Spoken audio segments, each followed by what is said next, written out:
لیکن یہ کہ اس وقت جو عالم عرب پر صورتحال پیدا ہو گئی اس میں ہمیں کیا کرنا چاہیے، پاکستان کے جو حالات ہیں ان میں کیا مشورے ہیں، اب میں ان چیزوں کے بارے میں آپ سے چند باتیں عرض کروں گا۔ پہلی بات تو یہ ہے کہ مشرق وسطیٰ کے مسئلے میں اس کے پس منظر کو سمجھ لینا چاہیے۔ ہمارے بہت سے احباب جو ہے وہ فوری طور پر وقتی صورتوں کو جیسے کہ حالات و واقعات ہوتے ہیں صرف انہی کے اعتبار سے رائے قائم کرتے ہیں، چیزوں کا پس منظر جو ہے نگاہوں کے سامنے رہنا چاہیے۔ اس صدی کا ایک مختصر سا نقشہ ذہن میں رکھیے، یہ 20ویں صدی کے آغاز کے وقت جسے ہم پورا کہتے ہیں مڈل ایسٹ،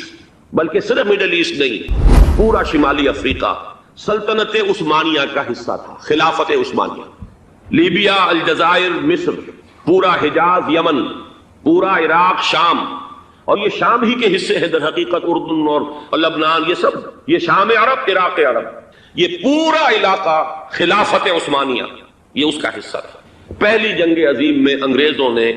عربوں کو بغاوت پر آمادہ کیا، غداری پر آمادہ کیا، انہوں نے خلافت عثمانیہ کے خلاف بغاوت کی، بیج بوئے ان کے دلوں کے اندر نفرت میں، ابھارا انہیں تم ترکوں کے غلام کیوں ہو، تمہیں خود حاکم ہونا چاہیے، تم کھڑے ہو جاؤ ہم مدد کریں گے، تم بغاوت کرو، تم ان ترکوں کے خلاف ہماری مدد کرو، ہم تمہیں آزاد کر دیں گے، تم اپنے پاؤں پر خود کھڑے ہو جانا۔ یہ بہت ہی ہمارے لیے دردناک المیہ ہے اس پہلی جنگ عظیم کا۔ کرنل لارنس جیسا شخص، برطانوی استعمار، اور اس کے نتیجے میں عربوں نے بغاوت کی۔ اور اس قدر دردناک بات آپ کو بتا رہا ہوں، میں پہلی مرتبہ جب سن 62 میں حج کے لیے گیا مدینہ منورہ میں، ابھی وہ ریل کے انجن کھڑے ہوئے تھے۔ یہ ترکی کے زمانے میں، سلطنت عثمانیہ کے زمانے میں بغداد سے مدینے تک ریلوے لائن تھی۔ یہ پورا ایک عالم سلطنت عثمانیہ، صرف سلطنت نہیں، خلافت عثمانیہ، پوری ٹرینیں جو ہے ترکوں کی اڑائی گئی، ہزاروں ترکوں کو شہید کیا گیا، یہاں تک کہ صحن حرم میں شہید کیے گئے سینکڑوں ترک۔ یہ جرم تھوڑے نہیں ہے، معمولی نہیں۔ آج جس کی سزا مل رہی ہے معلوم ہونا چاہیے کہ وہ جرائم کون کون سے تھے۔ اب بھی جو لوگ گئے ہیں انہوں نے دیکھا ہوگا ترکی کا قلعہ موجود ہے اوپر پہاڑی کے اوپر، حرم کا جو سب سے بڑا دروازہ ہے باب ملک عبد العزیز، اس کے سامنے ایک لائبریری ہوتی تھی، اب تو غالباً وہ بھی گرا دی گئی ہے، اس کے پیچھے پہاڑی پر ترکوں کا قلعہ ہے پرانا، اس پر توپیں موجود تھیں۔ جب بغاوت ہوئی ہے، جو حرم میں آئے ہوئے تھے ترک فوجی، ظاہر بات ہے نہتے، وہ تو نماز پڑھنے آئے ہوئے تھے، ان کو وہاں ذبح کیا گیا ہے، اور ترکوں نے اپنی توپیں استعمال نہیں کی کہ کہیں بیت اللہ کو کوئی نہ پہنچ جائے۔ بہرحال یہ غداری ہوئی ہے پہلی جنگ عظیم کے دوران، اور نہ صرف ترکوں پہ عربوں نے کی ہے۔ جیسا کہ میں نے کہا تھا، دو ہیں سب سے بڑے مجرم روئے ارضی کے اوپر امت مسلمہ کے طبقات۔ ہمارا پنجابی سپاہی بھی جا کر انگریزوں کی مدد کر کے ایلن بی کو قبضہ جو لے کر دیا بغداد کا، اس میں ہمارے مسلمان پنجابی سپاہی بھی شامل تھے۔ یہ خون چکاں باب ہے ہماری تاریخ کا اس صدی کا۔ لیکن اس کے بعد سلطنت عثمانیہ کے ٹکڑے ہو گئے، چیچڑے ہو گئے۔ ایک انگریز نے لکھا ہے یہ جملہ، ذہن میں بجھا ہوا جملہ، کہ تاریخ میں یہ بات ثبت ہو جائے گی کہ ایک انگریز نے اس سلطنت کے ٹکڑے کر دیے کہ جو عمر فاروق نے قائم کی تھی رضی اللہ تعالیٰ عنہ۔ یہ پورا عالم، یہ تمام علاقہ کس نے فتح کیا گیا؟ یہ بات ہاتھ بدل گئے تھے، پھر ترک آ گئے، خلافت عثمانیوں کے پاس چلی گئی، لیکن یہ سلطنت تو حضرت عمر رضی اللہ تعالیٰ عنہ کے زمانے سے چلی آ رہی تھی۔ اس کو ایک انگریز کرنل نے، اور اس نے بغاوت میں آمادہ کر کے عربوں کو اور ترکوں کے پیٹھ میں چھرا ڈھکوا کر ان کے ذریعے سے اور ٹکڑے کر دیے۔ لیکن جب جنگ ختم ہوئی، اب انہوں نے کہا کہ اب ہمیں آزادی دیجیے، تو اب انہیں معلوم ہوا کہ غداروں کو دنیا میں کیا ملتا ہے، ٹکڑے کر دیے گئے۔ یہ حصہ عراق یہ انگریز کے پاس رہے گا، شام کا یہ علاقہ یہ فرانسیسیوں کے پاس رہے گا، مصر پر انگریزوں کا تسلط رہے گا، لیبیا اطالویوں کے پاس رہے گا، لے دے کر یہ جو علاقہ تھا حجاز، کیونکہ وہاں کچھ تھا ہی نہیں، بوادن غیر ذی زرع، یہ عربوں کے پاس چھوڑ دیا گیا۔ اس وقت جو بادشاہ ہیں شاہ حسین اردن کے، ان کے دادا سب سے بڑے غدار وہی تھے، لہذا ان کو اس علاقے کی بادشاہت دے دی گئی۔ اس کے بعد نجد سے ایک تحریک اٹھی ہے، وہ سعودی جو خاندان ہے وہ نجد سے اٹھا۔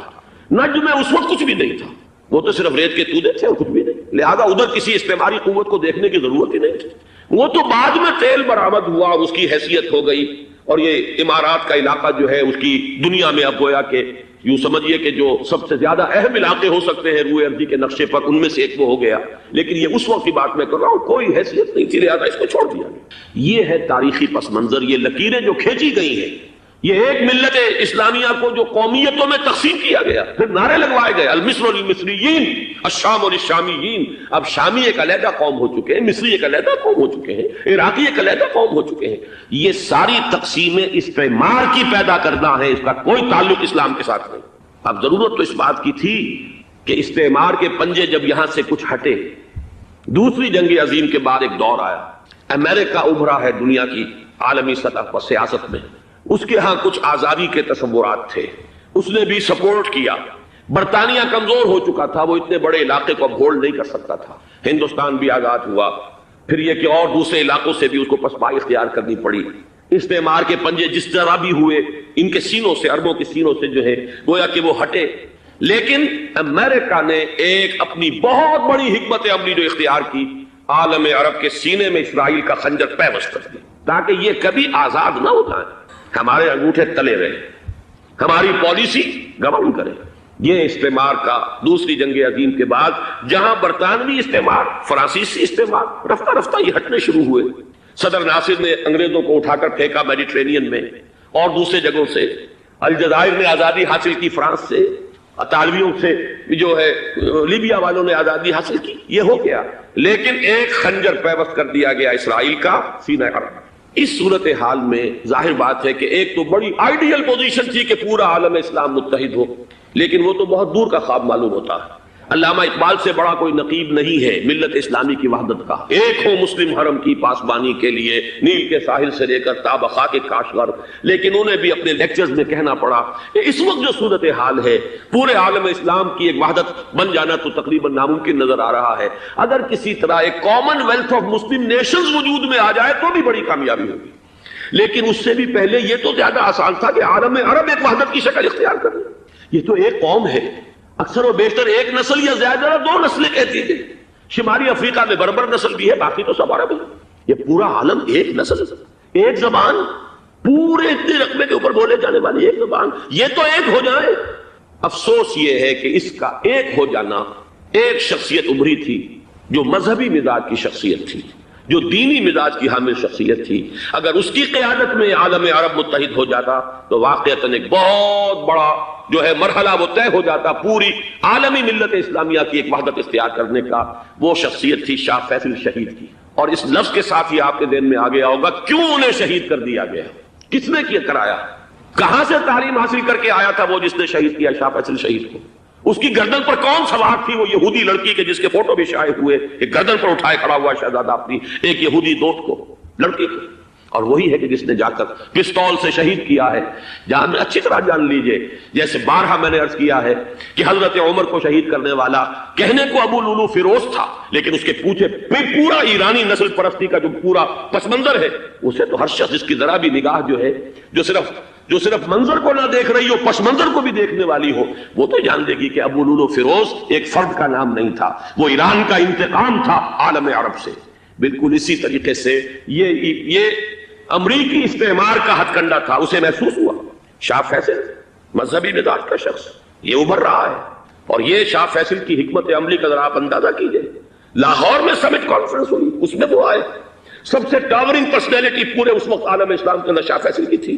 اور وہ گویا کہ ایک بہت ہی جس کو کہا جائے کہ ایک بہت ایلڈرلی، ایک بزرگانہ ایک شخصیت جو ہے، اور انہوں نے اپنی دولت کے دروازے، عرب میں وہ مشہور تھے کہ نہایت خسیس اور بخیل انسان ہے، اس لیے کہ وہاں وہ خرچ کرتے تھے حساب کتاب کے ساتھ، لیکن ان کے خزانے کھلے ہوئے تھے عالم اسلام کے لیے، ادھر بھی مدد ہے، ادھر بھی مدد ہے، ادھر بھی کام ہو رہا ہے، ادھر بھی کام ہو رہا ہے۔ پھر انہوں نے تیل کا ہتھیار استعمال کر کے ایک دفعہ امریکہ کو دن میں تارے دکھا دیے تھے، لہذا ان کا ہٹایا جانا سین سے یہ امریکی استعمار کے لیے لازم تھا۔ اب لے دے کر رہ گئے کون؟ سیکولر مزاج کے لوگ۔ پہلی اٹیمپٹ جمال عبد الناصر نے کی، ناکام ہو گیا۔ قذافی صاحب نے کوشش کی کہ وہ ان کی جانشینی حاصل کر لے، ناکام ہو گیا۔ اب ایک تیسری شخصیت صدام حسین کی، ملحد ہے، اسلام سے کوئی سروکار نہیں، باس کا فلسفہ، سیکولرزم پلس عرب نیشنلزم، یہ اصول ہے، لیکن یہ ہے کہ یہ شخصیت اب ابھر کر ایسی آئی ہے کہ اس سے اس وقت یہ جان لیجئے، میں امریکہ میں بھی عربوں سے مل کر آیا ہوں، سعودی عرب میں بھی اب میں وہ دیکھ آیا ہوں، نوجوان نسل جو ہے عربوں کی، پورا جو دوسرے عرب ممالک ہیں جہاں پر کہ مذہب کا اتنا چرچا ہی نہیں ہے، پورا فلسطینی عرب، جارڈن کے عرب، شامی عرب عوام وہ سب کے سب صدام کے پیچھے ہیں، اس لیے کہ انہیں نظر آ رہا ہے کہ ایک شخص پھر ایسا پیدا ہو کر سامنے آ گیا ہے جو شاید عالم عرب کو پھر یونائٹ کر دے، اور یہ ہے اصل وہ شے کہ جو امریکہ کے لیے کسی صورت میں قابل قبول نہیں۔ دولت کے یہ ذخائر، خلیج کی یہ دولت، سیال سونا اور اس کے ذخیرے، اور یہ کسی طریقے سے یہ امریکہ کے زیر اثر نہ رہے، یہ ہے وہ شے جو اسے برداشت نہیں ہے۔ وہ کوئی اربوں کی محبت میں نہیں آیا 2.5 لاکھ فوج لے کر، وہ کوئی شاہی عرب جو خاندان ہے سعودی، اس سے اس کی کوئی دلچسپی نہیں ہے، کوئی پتہ نہیں کہ وہ خود ان کو ہٹا دے اور وہاں پر کوئی جمہوری ڈھانچہ جو ہے وہاں پہ کھڑا کروا دے خود امریکہ۔ اس لیے کہ سعودی عرب میں دیکھ آیا ہوں حالات، اگرچہ ظاہر بات ہے کہ زیادہ گہرائی میں تو وہاں جانے کا موقع ہی نہیں ہوتا، بہت ہی